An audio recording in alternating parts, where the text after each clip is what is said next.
ಪೇಪರಲ್ಲಿ ನೋಡಿದ್ದೀನಿ ಅಷ್ಟೇ. ನಿಮಗೂ ಪತ್ರ ಬರೆದಿದ್ದಾರೆ ಅಂತ? ಇನ್ನೂ ತಲುಪಿಲ್ಲ. ಎಲ್ಲರಿಗೂ ಆಸೆ ಇರ್ತದಲ್ಲ ಮಂತ್ರಿ ಆಗಬೇಕು, ಎಲ್ಲರಿಗೂ ಮಂತ್ರಿ ಆಗಬೇಕು ಅಂತ. ಫಸ್ಟ್ ಟೈಮ್ ಈಗ ಇವರು ನರೇಂದ್ರ ಮೋದಿಯವರು ಚೀಫ್ ಮಿನಿಸ್ಟರ್ MLA ಆಗಿಲ್ಲ, ಚೀಫ್ ಮಿನಿಸ್ಟರ್ ಆಗಿರೋಲ್ಲ. ಅದಕ್ಕೆ ಎಲ್ಲರಿಗೂ ಆಸೆ. ಚೀಫ್ ಮಿನಿಸ್ಟರ್ ಹೋದ್ರು ಮಂತ್ರಿ ಆಗಿದ್ದು ಇದ್ದಾರೆ, MLA ಆಗಿದೆ ಹೋದ್ರು ಮಂತ್ರಿ ಆಗಿದ್ದಾರೆ. ಕೇಳ್ತಾರೆ, ಅವ್ರು ಕೇಳ್ತಾರೆ ತಪ್ಪೇನಿದೆ. ಅಪ್ಪ ನಾನು ಫಸ್ಟ್ ಟೈಮ್ ಹೊಸ ಪೀಳಿಗೆ ಬೆಳಿಬೇಕಲ್ಲ. ಎಷ್ಟು ದಿನ ನಾವೇ ಯಾರು 34 ವರ್ಷ ಆಯ್ತು. ಹೊಸ ಜನ್ರೇಷನ್ ಬರಬೇಕಲ್ಲ, ಹೊಸ ಆಲೋಚನೆ ಬರಬೇಕಲ್ಲ. ನಾನು ಹೊಸಬ್ರುಗಳು ಇರಬೇಕು ಅನ್ನೋದಕ್ಕೆ ನಾನು ಅವ್ರಿಗೆಲ್ಲ ಪ್ರೇರಣೆ ಕೊಡ್ಬೋದು, ಒಬ್ಬರನ್ನ ತಯಾರು ಮಾಡಬೇಕಲ್ಲ.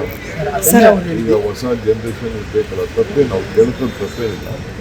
ಪಾರ್ಟಿ ಲೀಡರ್ಶಿಪ್ ಈಗ ಹೊಸ ಶಾಸಕರು ತಮ್ಮ ಮಂತ್ರಿಮಂಡಲಕ್ಕೆ ಸೇರೋ ಅವಕಾಶ ಸಿಗ್ಬೋದಾ ಸರ್? ನಾನು ಕೇಳಿದ್ರೆ ಈಗ ನಾನು ಮಂತ್ರಿಮಂಡಲ ಮಾಡ್ತೀನಿ ಅಂತ ನಾನು ಹೇಳುವುದಿಲ್ಲ. ಚೀಫ್ ಮಿನಿಸ್ಟರ್ ಹೇಳಿದ್ದಾರೆ ನನ್ನ ಕ್ಯಾಬಿನೆಟ್ ಎಕ್ಸ್ಪ್ಯಾನ್ಷನ್ ಮಾಡ್ತೀನಿ, ಅವರು ಎಕ್ಸ್ಪ್ಯಾನ್ಷನ್ ಮಾಡ್ತಾರೆ ಅಂತ ಕೆಲವು ಡೆಲ್ಲಿ ಹೋಗ್ತಾರೆ, ಕೆಲವರು ಪತ್ರ ಬರ್ತಾರೆ, ಕೆಲವು ಇನ್ನೆಲ್ಲ ಹೊರಗಡೆ ಹೋಗಿ ಅವ್ರ ಆಸೆ ಇರ್ತದೆ. DK ಶಿವಕುಮಾರ್ ಅವರು ಕೂಲಿ ಕೊಡಿ ಅಂತ ಕೇಳ್ತಾರೆ.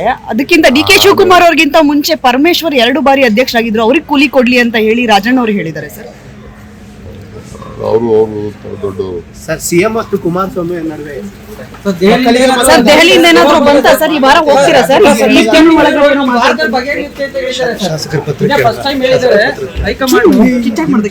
ಮಾತುಕತೆ ನಡೆಸ್ತಾರೆ ಅಂತ ಹೇಳ್ತಾ ಇದ್ದಾರೆ. ಕುಮಾರ ಕೃಪಾ ಸರ್ ಏನಾದ್ರು ಹೋಗ್ತೀರಾ ಸರ್ ಡೆಲ್ಲಿಗೆ ಸರ್ ಈ ವಾರದಲ್ಲಿ ಸರ್? ಮಾತಾಡಿದ್ದಾರೆ ಸರ್ ನಿಮ್ಮ ಜೊತೆ? ಸರ್ ಸರ್ ದೆಹಲಿಗೆ ಏನಾದ್ರು ಹೋಗ್ತೀರಾ ಸರ್? ಇಲ್ಲ ಸರ್. ಸರ್ ದೆಹಲಿಗೆ ಹೋಗ್ತೀರಾ ಸರ್ ಈ ವಾರ ಸರ್? ಸರ್ ಜಾರಕಿಹೊಳಿ ಅವರು ನಿಮ್ಮ ಜೊತೆ ಏನಾದ್ರು ಮಾತಾಡಿದ್ದಾರೆ? ಜಾರಕಿಹೊಳಿಯವರು ನಮ್ಮ ಹಿರಿಯ ಲೀಡ್ರು, ನನ್ನ ಜೊತೆ ವರ್ಕಿಂಗ್ ಫ್ರೆಂಡ್ ಆದವರು, ವಾರಕ್ಕೆ ಒಂದ್ಸತಿ ಮಾತಾಡ್ತಾ ಇದ್ದೀವಿ, ಇಬ್ಬರು ಹಂಚ್ಕೊಳ್ತಾ ಇದ್ದೀವಿ. ಸಮಾನ ಮನಸ್ಸು, ಅವ್ರಿಗೂ ಪಕ್ಷದ ಬಗ್ಗೆ ಅಪಾರವಾದ ಚಿಂತನೆ ಇದೆ.